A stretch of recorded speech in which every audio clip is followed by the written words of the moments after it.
Welcome to Whachacha's Tabletop World, a channel devoted to the love of board gaming. My name is Sweetness Whachacha, and this is my overview of Amritsar.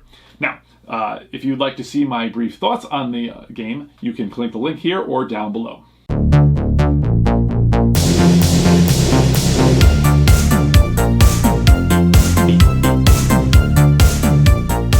In this game, players are building the famous Golden Temple, and whoever gives the most aid, is the most helpful, will get the most prestige points, and that player will win the game. Over the course of the game, players will be taking turns moving their elephants to areas they want to build, moving workers in a Mancala style to take actions, while increasing their own player board with actions, storage, and goals. The game will take place over 3 decades. In every decade, players will get 4 turns each. At the end of the 3rd decade, players will take the accumulated prestige points they've earned, add their secret objectives, and any bonus points. The player with the most points at the end of that will be the winner of the game. Each player will start with a board with spaces to add tiles, some tiles to add to the top mahout space, and an elephant to carry up to 6 donation cubes, along with some secret goals. So now I'm going to go over the anatomy of a turn. I'm going to talk about how you take actions and the phases of the game, because it's a little bit complicated. There's a little bit to it, and then after that, we'll get into the more specifics of what the details of the actions actually are. The first thing you will do in a round will be to move your elephant, always in clockwise order. You can move 1 space for free, and if you want to move any further, for each space you move extra, you will place a coin in this space. The second thing you will do is what is commonly known as a Mancala mechanism. To do this, you will choose one of the sections with workers and pick all of them up. Again, moving in a clockwise order, you will place one of your choice on each section until you run out of workers. The district where you place the last worker is the district you will take an action in. It is important to note that each district is made up of 2 sections. It doesn't matter which section you are in the district, you will have the same choice of actions. The actions are assigned in a mostly random way at the start of the game. You will choose one of the 3 available actions. You'll also get to activate before or after the secondary action if it matches the color of the worker you just placed. So in this example, you could do any of these 3 actions, then because the worker was green, you could do this action as well. Also, if you are in the same district as your elephant, before or after your actions, you can take a bonus action in that district. So you can take up to 3 actions if you plan well. 1 main action, a secondary action, if it matches the color of the worker, and then, before or after these actions, if your elephant is in the district, you'll get to do an additional main action. Before we get into the actions themselves, let's take a look at the player board. Each player will have a matching board in their color, which provides a variety of functions. This space here is to unlock an additional movement phase for your elephant, which we will discuss soon. These spaces here are to place new storage warehouses. There is one pre-built on your board. Each space can hold 1 good or coin. Here you can see the 4 kinds of goods: marble, copper, gold, and a coin.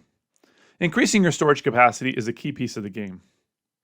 Here are spaces where you will place end-of-game bonus scoring tiles. They are placed face down and hidden from other players. These knowledge tracks here provide immediate bonuses when you increase them, and by reaching the end of them, you will get bonus points at the end of the game. Any space you reach or exceed with this symbol will provide the bonus at the end of each decade. The last track is a taxation track. You will owe this money at the end of each decade. This top piece is very important. Here are your mahout actions. Each space is assigned to a different color. All players start with this donation counter, placing it wherever they want. Over the course of the game, you will be choosing and adding additional counters to these spaces, depending on the kinds of actions that benefit your strategy. You won't have space to add them all, so you must choose wisely.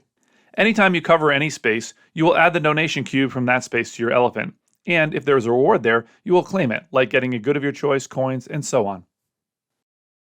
The first phase of your turn, as I said, is to move your elephant. The second phase is to move workers to take actions, and the third phase is to move your elephant again, but only if you have unlocked that special power. Then, you will remind all players of what color worker you placed. In clockwise order, they will activate, if possible, the mahout counter they have placed in that colored slot. If that slot is empty, you will not be able to activate it. Okay, so now you'll see that you'll get a main action, you'll get a possible bonus action depending on the color of your worker. Then if your elephant is there, you're going to get that 3rd action. And then everyone else is going to get an action if they have a mahout action matching the color of the worker that you chose. So let's take a look now just what those actions are. One common action is to simply get goods. Some actions give you specific goods. Choice is between sets of goods or a good of your choice. The same goes for coins. Many actions gain you coins or prestige points. Many actions have a mix of both. Remember, space is limited and you must be able to hold the goods or they are discarded.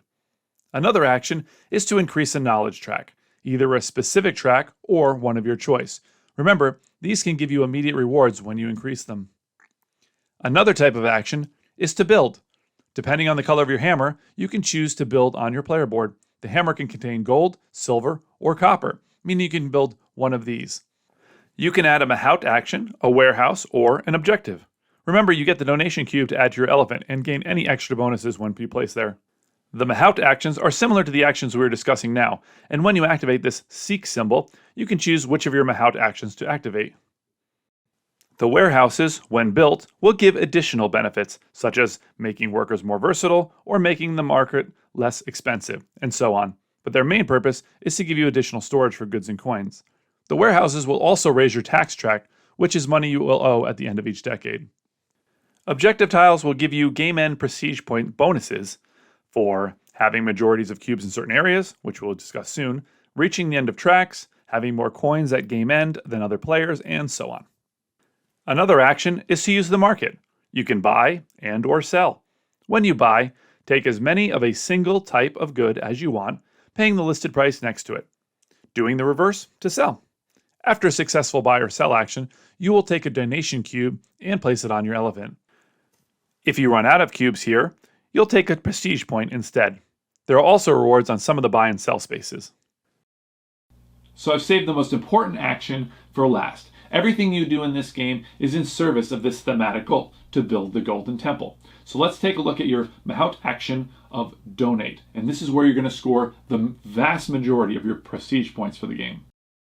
Let us first look at the temple. The temple sits in the center of the board.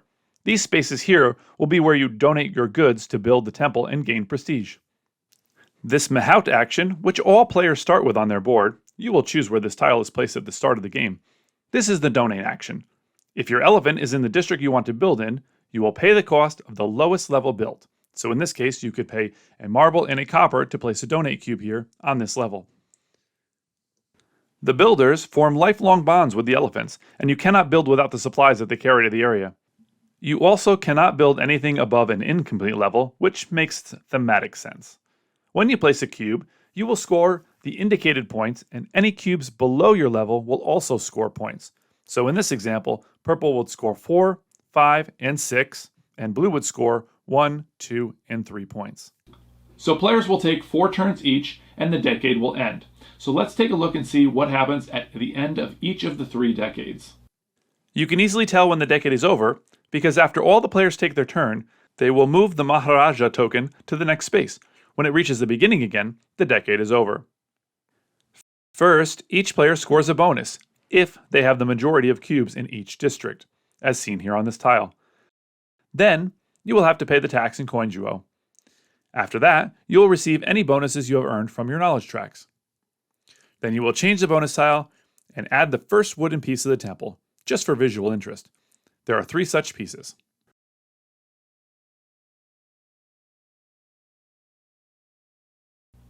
So, when the 3rd decade is over, players will take the accumulated points that they've gotten over the course of the game and add to them any bonuses and anything from the objective tiles, and the player with the most prestige points will win the game.